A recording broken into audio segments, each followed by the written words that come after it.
This story happened to Jiro 3 years ago. At that time, he worked for a plastic manufacturing company near his house. However, Jiro's company changed its working location, moving to the suburbs, more than 20 kilometers from his home. That caused a lot of inconvenience in Jiro's travels. And Jiro came up with a good idea. He signed up as a driver and took passengers along the way. That helped Jiro have more income, enough to take care of gas. That day, although he got off work a bit late, he was still not worried because the customer had booked an appointment in advance, and both also gave a suitable time frame. As soon as he got to the car, Jiro's phone rang loudly. He opened his phone and saw that it was his customer's phone number. After answering a few questions, Jiro hurriedly got into the car and left the company at more than 10 o'clock at night. That day, Jiro had about 3 guests who needed a ride. And Jiro also ran a few laps to bring the other 2 guests to the place. The last guest met Jiro at a restaurant and went back the same way as he did. Arriving there, the guest who had been standing there before was a stout man. His face was red and looked like he had drunk a lot of alcohol. Seeing the car arrive, the man said goodbye to his friends and hurriedly got into the car. It seemed that the man had gone to a colleague's birthday party. After the man stepped into the car, the strong smell of alcohol covered the inside of the car, making Jiro frown uncomfortably. But because Jiro received the guest, Jiro had to endure it. He could only tell the man not to vomit in his car. The guest was too drunk. He also smiled and answered roughly to Jiro. The wheelchair rolled. Jiro just wanted to run fast to get home quickly. The road was almost uninhabited and also very dark. Suddenly Jiro heard strange sounds coming from the back seat. Before he could speak to ask, Jiro saw the man's miserable expression. He seemed to want to vomit. Worried, Jiro hastily shouted to stop him. If the man vomited in the car, Jiro had to spend a lot of money to clean his car. Seeing that the man couldn't hold it any longer, Jiro quickly pulled the car to the side of the road so that the fat man could get out of the car and vomit. Before Jiro got out of the car, the man threw open the door and rushed out. The man would probably vomit in the car if Jiro stopped a little late. The man climbed over the barrier, running into the grass inside. It seemed that despite being drunk, the man still wanted to keep the environment clean. Jiro found it funny, so he decided to come and help the man. Jiro also climbed over the fence, intending to help the man back to the car. But when Jiro was not far away, the scene in front of him scared him to the point of turning blue. Behind the fence was a collective cemetery. There were many graves here, and weeds had overgrown. It seemed that the cemetery had been abandoned for a long time, and the people buried here had no relatives. The surroundings were quite creepy, which gave Jiro a bit of a chill. Suddenly, the sound of vomiting resounded loudly in his ears, causing Jiro to wake up. The fat guy didn't look closely and was vomiting on the part of the deserted tomb.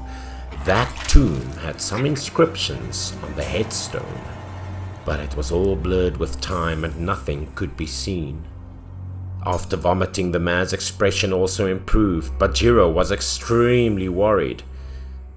Without saying anything, Jiro approached and grabbed the man's shirt and dragged him away.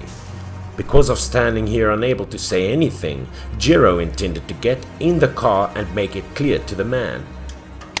But the man seemed very stubborn. The man couldn't stand being dragged so unreasonably, so he shoved Jiro's hand away.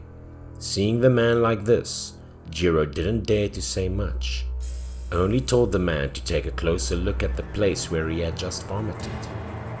As soon as the man turned his face to look, the grave in front of him made him panic because insulting the deceased was not good. After that, the man hurriedly prostrated himself repeatedly, pleading with the invisible person to forgive him for not paying attention and vomiting into their graves.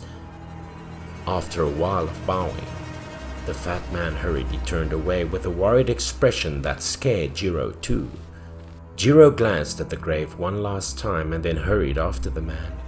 The atmosphere here was chilling. The two got into the car and were extremely silent.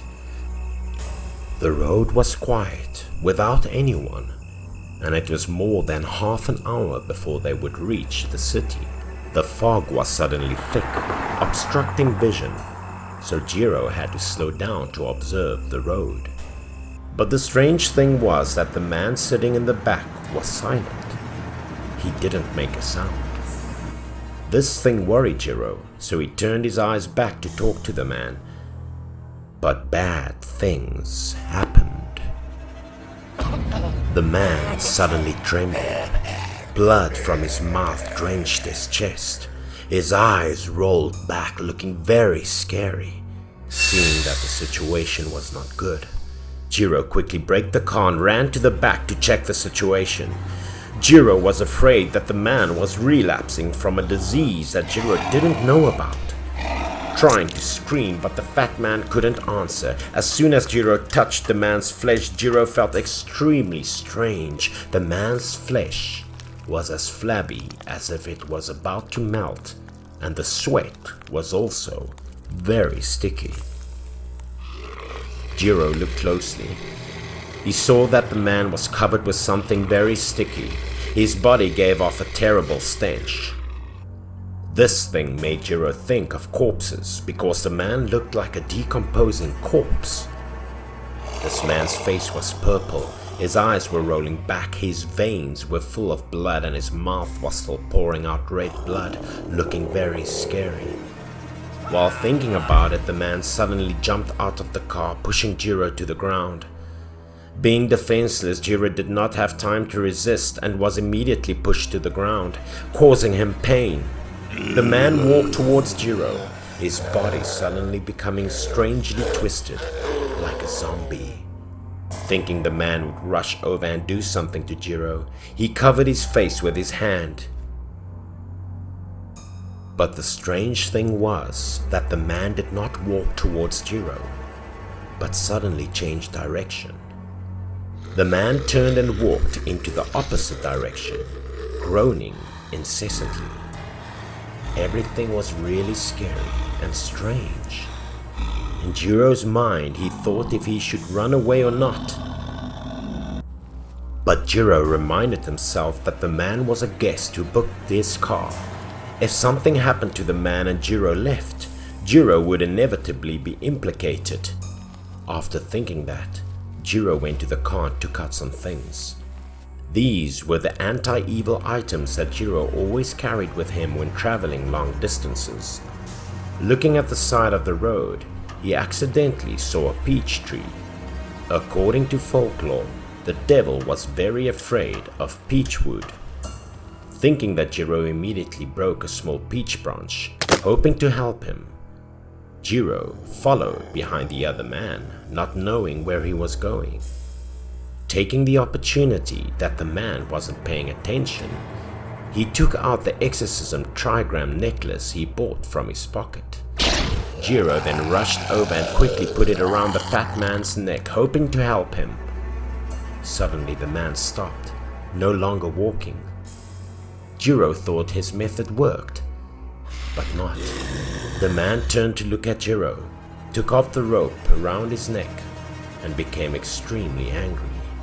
The man's forehead was full of veins, his eyes were red, he rushed towards Jiro. The man's fingernails also suddenly grew longer. Although he dodged in time, Jiro couldn't escape being injured. The man's fingernails were as sharp as those of a wild animal, easily tearing Jiro's flesh and making him bleed.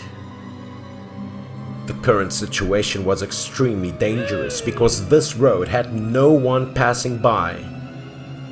Before Jiro could finish thinking, the fat man rushed to Jiro again like a crazy animal. At this point, Jiro was more mentally prepared, so he firmly grasped the peach tree in his hand. If the peach wood worked, then the man must have been possessed by a ghost. The man rushed over. Although he was now very strong in return because of his weight, he was very slow. Jiro easily dodged the attack. He circled behind the man and used peachwood to hit the man's back with a strong whip. Right where the mark of the whip was on the man's back, smoke appeared. Strange, Jiro thought to himself. Maybe fighting ghosts was like this. Jiro was too surprised to see these things for the first time, but he couldn't help but be overjoyed. Being hit by surprise made the fat man even angrier. He lunged like crazy at Jiro, but of course he was too slow. Jiro was able to dodge again. Then Jiro swung the tree, lashing the man in the face, causing the man's face to be instantly wounded and smoked like his back. At this point, although angry, the man seemed to have calmed down and was a bit afraid. Taking the opportunity, Jiro rushed to use the peach tree to strangle the fat man. Jiro tightened his grip on the man's neck. The smoke rose again like cooked meat. The man also cried out in pain. It seemed that this method had worked. The man's face gradually became rosy again. The body was warmer and the stench gradually disappeared. Seeing that, Jiro quickly let go of the wooden tree, afraid that a long squeeze would kill the man. After regaining consciousness, the man looked up at Jiro and stammered about his encounter with a ghost.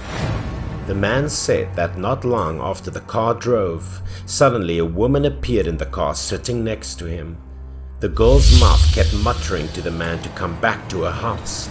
The man was too scared to scream, intending to call Jiro. But before he could scream, the girl turned to look at him with red eyes, purple, cracked skin. Very scary. As soon as the man shouted, he couldn't remember anything after that. Just know that he had followed the girl a very long way, but he did not know where he was going. Then the man felt his head throbbing, like someone hit him, then opened his eyes and saw Jiro in front of him. Hearing the story, Jiro knew for sure that it was related to the deserted tomb. The two quickly ran to the car and drove as fast as they could back to the city. Sometime later, Jiro never took that road again. He chose a different route, a little further, but with more traffic. This story was the scariest thing in his life.